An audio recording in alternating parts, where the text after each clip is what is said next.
On the news this afternoon, President Tinubu to champion integration at West African Economic Summit. Stranded Nigerians cry for help from underground shelters following Israel-Iran war. Plus, World Health Organization blames data gaps as Nigeria records 1,562 cholera cases. Good afternoon, it's the news at 3. I'm Catherine Ago. Do you love and care about Rivers State and her peace? Let's build and take her to greater heights. This is a task we must accomplish. You can watch Rstv News live on YouTube and Facebook at Rstv Online. You can subscribe and click on the notification bell for updates on our live feeds. Now the news in details. Rivers State Sole Administrator retired Vice Admiral Ibok Ite Ibas has presented a revised 2025 budget estimate of 1.846 trillion naira to the Senate Ad Hoc Committee on Oversight of Emergency Rule in Rivers State. This represents a significant increase of 365 billion naira to 416 billion naira from the initial proposal of 1.43 trillion naira submitted to the National Assembly. Hannah Aman tells us more. Presenting the budget, the sole administrator projected total revenue at 1.49 trillion naira for the 2025 fiscal year, with a total expenditure of 1.846 trillion naira.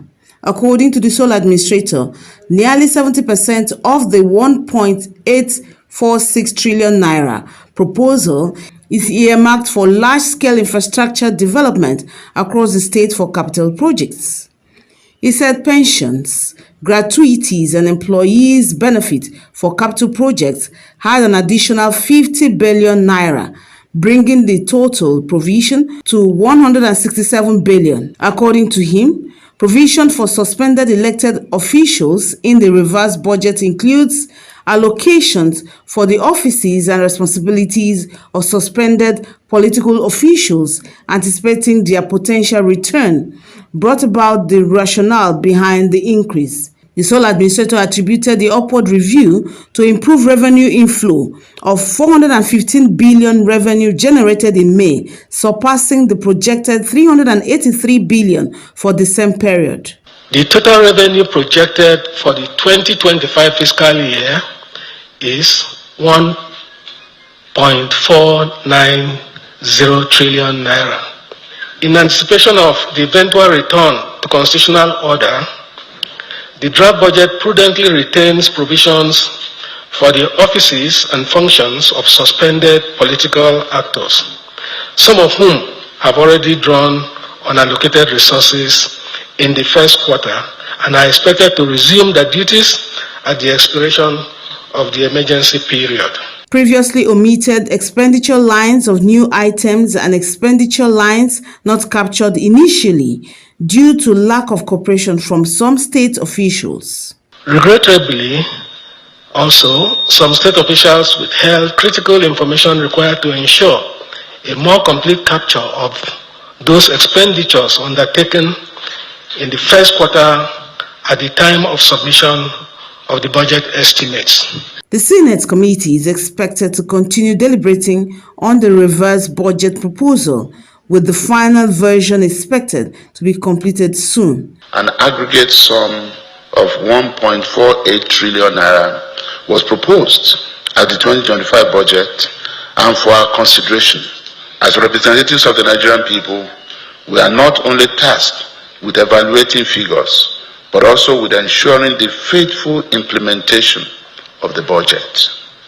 It is our mandate to track how allocated resources are utilized, project by project, sector by sector. Hannah Aman, Rstv News.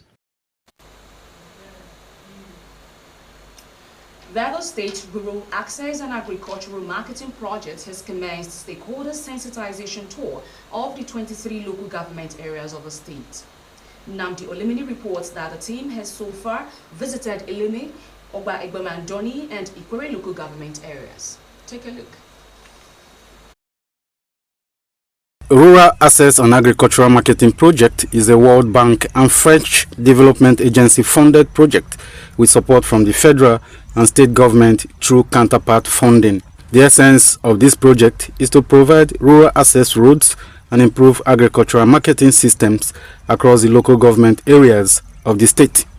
The project coordinator Joshua Bakol, who enumerated the benefits of the project, said it is currently being implemented in over 20 states in the country. He mentioned the three components of the project to include improvement of rural access and trading infrastructure, sector reform, asset management, and agro-logistics performance enhancement and institutional development. For farmers, fishermen, and rural bearers to get access to their farms, and to also build a market that they can bring their food produce to the market. To ease the farmer, to make sure they have close to their market with their farm produce. Permanent Secretary, Minister of Agriculture, Maurice Ogolo, accompanied by other permanent secretaries, described the project as a welcome development and urged local government sole administrators to take it seriously.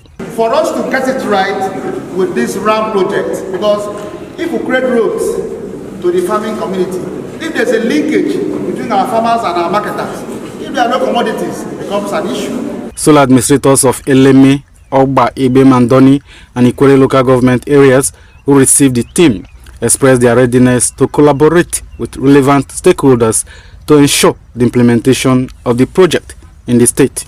This program to reach where we cannot reach ordinarily. The message is that reach the area that we cannot reach. The federal government is involved. Now they have informed us that they are ready to assist us. So we will now sensitize the communities and also tell them what to do so that we benefit from this project. Food security equals access road to farming. It helps with marketing the products, it helps with storage, helps with all kinds of access, and even health, because we're talking food security. This is very important for the Eleme people, being that we are farmers, we are agricultural people.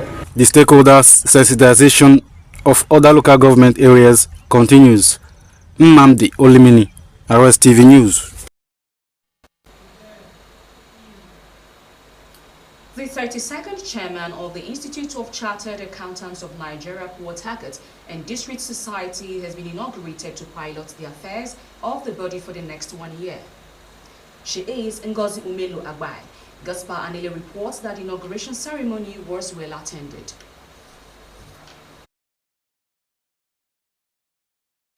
Performing the investiture and inauguration, the 61st National Chairman of ICAN, Malam Haruna Yahaya, represented by Chief Ezekiel Anaga, charged the new executive in Rivers State to remember their pivotal rules and policies to sustaining and fostering sustainable industrialization that would diversify economic opportunities. He described Port Harcourt and District Society ICAN as one of the institutes in the country that projects the society and profession to greater heights, and advised the new executive to exercise high level of excellence and professionalism to achieve set goals. According to Malan Yahaya, keen display of expertise and leadership are crucial, influencing public discourse, guiding government decision, and ensuring inclusive prosperity for all citizens. As you all know, this society is the operational lifeblood of ICAN, bringing the institute closer to its members and society at large.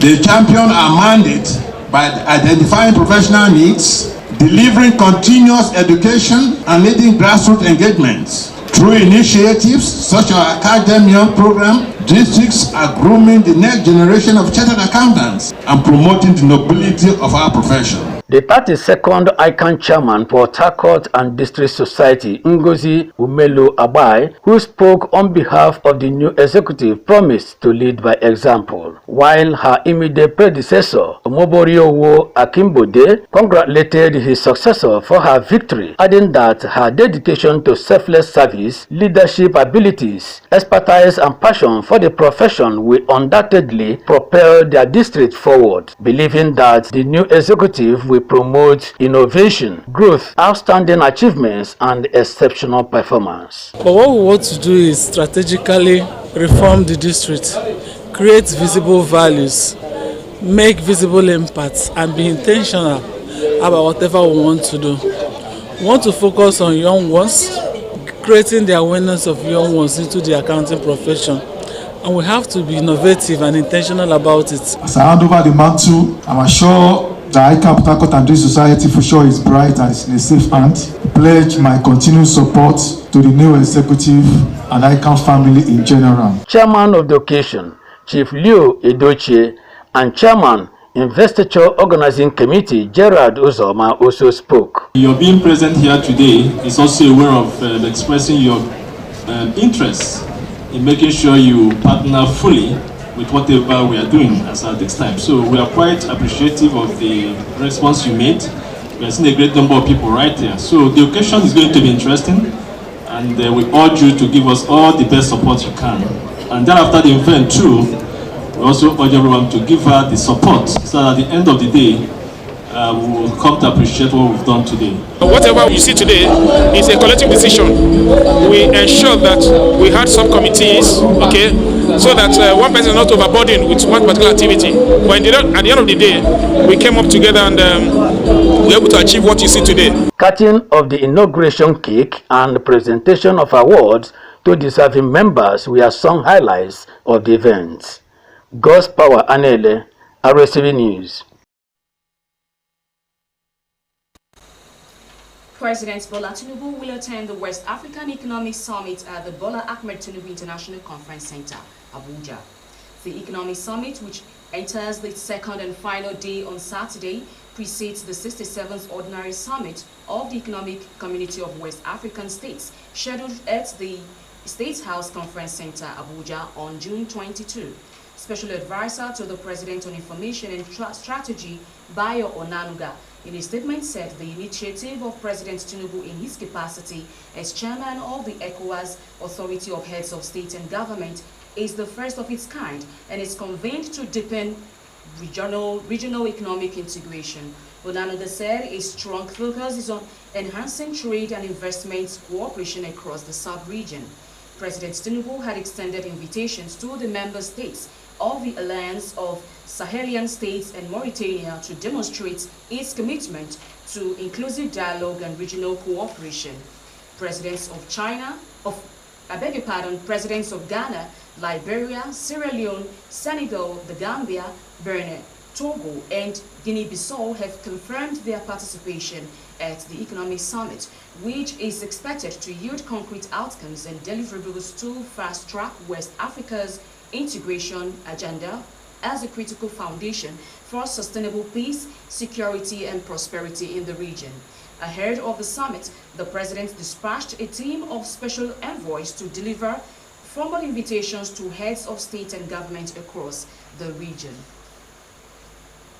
Nigerians caught in the hostilities between Israel and Iran have called for help from underground shelters amid heavy exchange of missiles between the two countries. Nigerians' hostilities on Saturday slammed the government for not doing enough, adding that other countries have started evacuating their citizens. Reports say no fewer than 264 people, including 70 women and children, have died in the two countries since the war started. The war began when Israel launched Operation Rising Lion with guided missiles and air raids pounding suspected Iranian nuclear and military sites, including air defense installations as well as residential areas in eastern Tehran, notably the Sharak-e Mahalati neighborhood, home to senior IRGC commanders and targets in Tabriz and other cities. The report said most Nigerians living in Israel are based in the Tel Aviv and Jerusalem, and that nearly all economic, social, and religious activities have been suspended in major Israeli cities, while the Nigerian embassy had closed all official and diplomatic activities without supporting distressed Nigerians in the country. However, the federal government said it was awaiting border clearance to rescue over 1,000 Nigerians in the warring countries. No fewer than 12 countries, including Czech Republic, Slovakia, Germany, Greece, and Bulgaria, have contacted their citizens in the warring nations and repatriated hundreds by air, sea, and road. Do you love and care about Rivers State and her peace? Let's build and take her to greater heights. This is the task we must accomplish. Up ahead, former Tunisian President Monsef Mazouki sentenced to 22 years in absentia. And in sports, World Table Tennis, Slovenia Tugama stones Quadri Aruna in 5-set thriller. These and more news stories when we return. Stay tuned. This is Rstv World News. We bring you world-class news, accurate, first-hand, entertaining, balanced analysis. Rstv, Channel 22 Port Harcourt.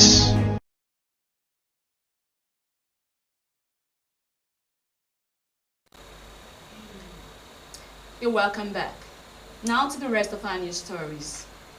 World Health Organization WHO has raised concerns over significant gaps in cholera surveillance and reporting across affected regions, including Nigeria, as the country grapples with growing number of suspected cases amid global surge. According to data between January 1 and May 25, 2025, Nigeria reported 1,562 cholera cases, contributing to 17,346 cases recorded across 17 countries in the WHO African region during the same period.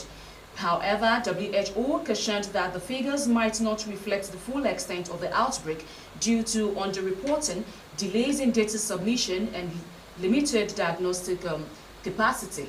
In its latest global epidemiological update, WHO noted that cholera and acute watery diarrhea cases increased by 35% in May compared to April, with the African region accounting for nearly half of 52,589 new cases reported globally.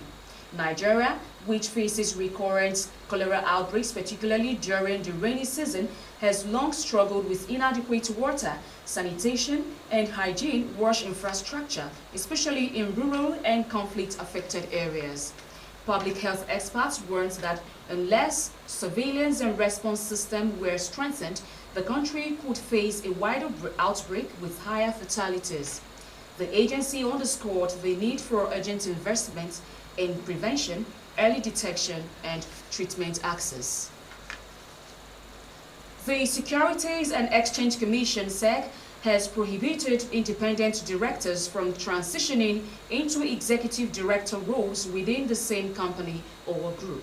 In a circular to public companies and capital market operators on this transmutation of independent non-executive directors, INEDs, and the tenure of directors, the Commission stated that the practice of allowing independent directors to assume office executive positions undermines the core principle of board independence and weakens the value of having an impartial voice in company governance.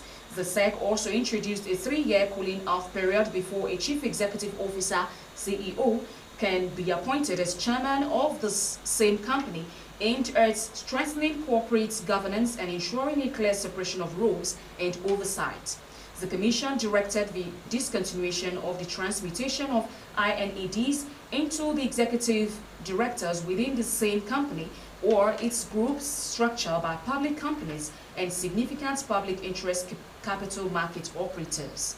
The SEC in the circular also streamlined the tenures on CEOs and board chairmen, barring CEOs from becoming chairman directly from their positions. The Commission added that the directives take immediate effect and compliance is mandatory, while public companies and capital market operators are required to take the directives into account in their board appointments and succession planning. And on the foreign scene, the criminal chamber specializing in terrorism cases at the Tunis Court of First Instance has sentenced in absentia former Tunisian President Monsef Mazouki to 22 years in prison with immediate effect. The court also handed the same sentence to his former advisor, Imed Diame, and former Bar Association President Abdelrazak Kilani. The ruling stems from terrorism-related charges Though details of the case and specific accusations have not yet been disclosed publicly, the verdict was delivered in their absence, as the 3 men are on the run abroad and 2 other defendants, also on the run, received the same sentence on similar charges. Reports say the Tunis Court of Appeal, through its indictment chamber specializing in terrorism cases, had previously ordered their referral to the criminal chamber of the Tunis Court of First Instance. The latter was therefore asked to rule on several accusations related to terrorist offenses without the precise details of the charges being made public at this stage. President Vladimir Putin has hailed Russia's economic outlook, saying it has managed to curb inflation and ease its reliance on energy exports. He said Russia takes the 4th place in the world in the gross domestic product and the 1st place in Europe. His optimistic account in a speech at the St. Petersburg International Economic Forum contrasted with somber statements by some members of his government who warned at the same conference that Russia could face a recession.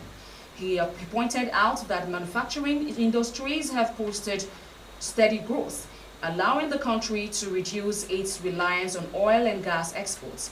Putin used the annual forum to highlight Russia's economic prowess and encourage foreign investment, but Western executives shunned it after Moscow sent troops into Ukraine in 2022, leaving it to business leaders from Asia, Africa, and Latin America. However, Economic Minister Mazen Rstv had said the country is on the brink of going into recession, but Putin mentioned the recession warnings and emphasized that it must not be allowed. Economists have warned of mounting pressure on Russia and the likelihood its economy would stagnate due to lack of investment in sectors other than the military. The second week of the Israel-Iran war was started with a renewed round of strikes despite talks between European ministers and Iran top diplomats. The talks, which aimed at de-escalating the fighting between the two adversaries, lasted for 4 hours in Geneva but failed to produce a breakthrough. Although Iranian Foreign Minister Abbas Araghchi said he was open to further dialogue but distressed Tehran was not interested in negotiating with the US while Israel continued attacking. Russian Foreign Minister spokesperson Maria Zakharova emphasized the critical importance of political and diplomatic solutions to resolve the Iranian nuclear issue, warning of potential nuclear confrontation amid ongoing tensions. Zakharova made the remark on the sidelines of the 28th St. Petersburg International Economic Forum, which opened in Russia's second-largest city. The spokeswoman called for balanced international measures to ensure regional security and peaceful use of nuclear energy. And in sports, Nigeria's table tennis talisman Quadri Aruna has suffered a disappointing early exit at the 2025 WTT star contender Ljubljana, Slovenia, falling in the round of 32 to Japan's Shunsuke Togami in a closely contested 5-game encounter. Entering the tournament as the 14th seed and Africa's top-ranked player, Aruna had earned a first-round bye and was widely tipped to progress deep into main draw. However, his campaign came to a sudden halt at Halal Tivoli as the 30th ranked Togami mounted a Gami performance to edge the contest 3-2 and advanced to the round of 16 at the Nigerian's expense. The Japanese player had arrived at the tie full of confidence after dispatching China's Xu Hedyong in straight sets. Despite going toe-to-toe at the start of the 5th set, Aruna gradually lost grip of Togami, surged ahead, winning 6 of the final 7 points. The Japanese sealed the victory with a cross-table backhand that left Aruna stranded. Togami's reward for the upset is a round of 16 clash against fellow Japanese star and second seed Tomokazu Harimoto, who became Spaniard Alvaro Robles 3-1 in his own round of 32 tie. Do you love and care about Rivers State and her peace? Let's build and take her to greater heights. This is a task we must accomplish. That's a wrap on our news at 3. I'm Catherine Ago. Thanks for watching.